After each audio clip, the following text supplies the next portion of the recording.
Berenstain Bears and the Blame Game by Stan and Jan Berenstain. When cubs are at play, it's always the same. Accidents happen. Who's to blame? You all know the bear family that lives in the big tree house down a sunny dirt road deep in bear country. And of course, you know Mama Bear, warm, friendly Mama Bear from whom seldom is heard a discouraging word. But lately, Mama hadn't been all that friendly. Her smile was gone and she was feeling very discouraged. Why? Because life in the big treehouse had turned into one long, miserable, never-ending blame game. He started it. No, she started it. He started it. No, she started it. Cries of he started it. No, she started it. And it was her fault. No, it was his fault. Filled the air from day to night. It was her fault. No, it was his fault, her fault, his fault. Life in the big treehouse had become one long argument about who started it and whose fault it was. And Mama had had quite enough of it. So when she heard the sounds of breaking glass and spilling water, she rushed into the living room. There she found a mess of broken glass, spilled water, and a scatter of roses on the floor. Standing over the mess were Brother and Sister Bear. They were pointing at each other and shouting, "It was her fault!" No, it was his fault. Over and over again. Mama looked at the mess. She had cut those roses and put them in a vase with water just that morning. She looked at Brother and Sister, who were still pointing and shouting at each other. It was time to put a stop to the blame game.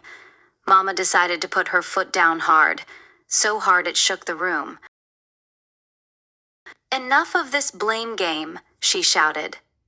"I want to know who really started it, and I want to know right now." Well, it was like peeling back the layers of an onion. It was enough to make you cry. Mama might have if she hadn't been so angry. And the more Brother and Sister pointed and shouted, the angrier Mama got. "He knocked it over," cried Sister. "He made the mess." "But that was only because she was trying to poke me in the ribs," shouted Brother. "I was not trying to poke him," protested Sister.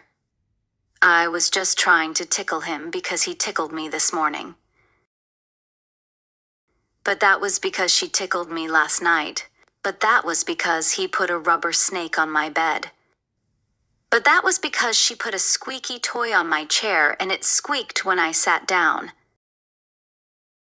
And so it went. But. Because.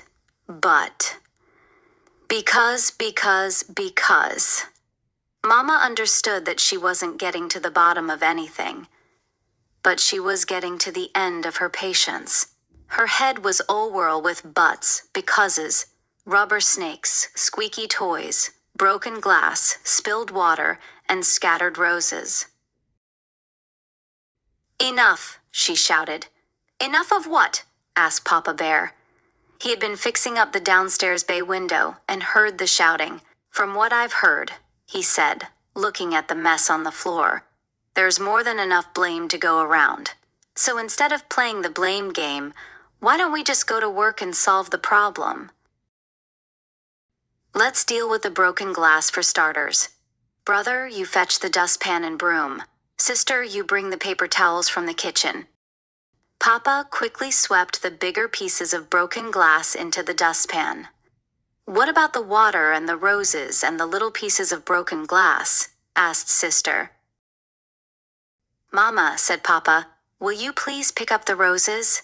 But look out for thorns and broken glass." Then he laid paper towels on the whole wet mess. He swept what was left into the dustpan.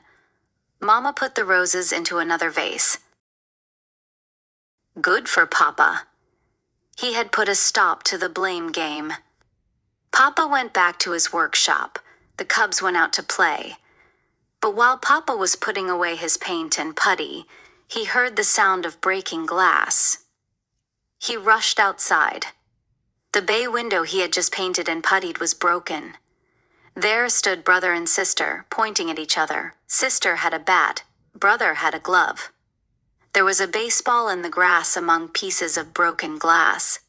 Papa bit his lip, counted to 10, took a deep breath, and did a very good imitation of a volcano. It was his fault. He's the one who wanted to play ball. He's the one who threw it. His fault, his fault, his fault. It was her fault. She's the one who hit it. Her fault, her fault, her fault.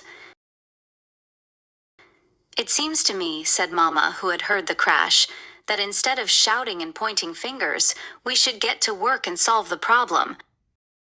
And that's what they did. They picked up the glass and went to work. It took some doing, but after a while the window was painted and puttied as good as new. Of course, there are times, said Papa, when somebody really is to blame for something. But most of the time it's important to remember there's usually enough blame to go around.